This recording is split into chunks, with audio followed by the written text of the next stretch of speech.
ನಮಸ್ತೆ ಮಕ್ಕಳ, welcome back to my channel. ಇವತ್ತು ನಾವು 7ನೇ ತರಗತಿಯ ವಿಜ್ಞಾನದಲ್ಲಿ ಸೇತುಬಂಧ ಸಾಫಲ್ಯ ಪರೀಕ್ಷೆಯ ಮಾದರಿ ಪ್ರಶ್ನೆ ಪತ್ರಿಕೆ ಉತ್ತರ ಸಹಿತವಾಗಿ ನೋಡ್ತಾ ಹೋಗೋಣ ಮಕ್ಕಳ. ಪ್ರಶ್ನೆ 1 ನೋಡಿ. ಪಕ್ಷಿ ಮತ್ತು ಆಟದ ಕಾರಿನ ನಡುವೆ ಇರುವ ವ್ಯತ್ಯಾಸವೇನು?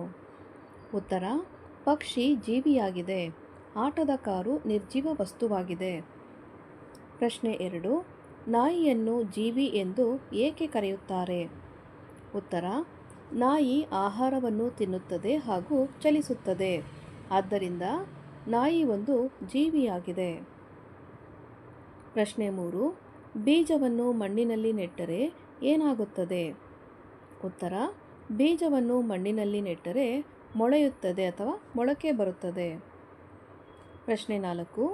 ಐಸ್ ತುಂಡನ್ನು ಬಿಸಿಲಿನಲ್ಲಿ ಇಟ್ಟರೆ ಏನಾಗುತ್ತದೆ? ಉತ್ತರ: ಐಸ್ ತುಂಡನ್ನು ಬಿಸಿಲಿನಲ್ಲಿ ಇಟ್ಟರೆ ಕರಗಿ ನೀರಾಗುತ್ತದೆ. ಪ್ರಶ್ನೆ 5. ಎರಡು ಊರುಗಳ ನಡುವಿನ ದೂರವನ್ನು ಯಾವ ಘಟಕದಲ್ಲಿ ಅಳೆಯುತ್ತಾರೆ? ಎರಡು ಊರುಗಳ ನಡುವಿನ ದೂರವನ್ನು ಕಿಲೋಮೀಟರ್ ಘಟಕದಲ್ಲಿ ಅಳೆಯುತ್ತಾರೆ. ಪ್ರಶ್ನೆ 6. ತರಗತಿಯ ಮೇಜಿನ ಉದ್ದವನ್ನು ಅಳೆಯಲು ಏನು ಬಳಸುತ್ತಾರೆ? ಉತ್ತರ: ತರಗತಿಯ ಮೇಜಿನ ಉದ್ದವನ್ನು ಅಳೆಯಲು ಟೇಪನ್ನು ಬಳಸುತ್ತಾರೆ. ಪ್ರಶ್ನೆ 7. ಹೆಚ್ಚು ಮಳೆ ಬಂದರೆ ನದಿಗಳಿಗೆ ಏನಾಗುತ್ತದೆ? ಉತ್ತರ: ಹೆಚ್ಚು ಮಳೆ ಬಂದರೆ ನದಿಗಳಲ್ಲಿನ ನೀರಿನ ಮಟ್ಟ ಹೆಚ್ಚಾಗುತ್ತದೆ. ಪ್ರಶ್ನೆ 8.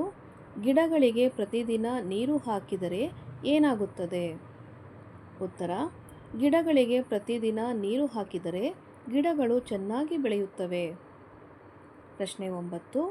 ನೀರನ್ನು ವ್ಯರ್ಥ ಮಾಡಬಾರದು ಏಕೆ?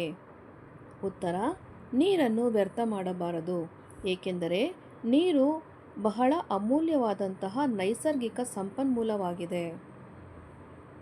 ಪ್ರಶ್ನೆ 10. ಕಸವನ್ನು ಕಸದ ಬುಟ್ಟಿಗೆ ಹಾಕಬೇಕು ಏಕೆ?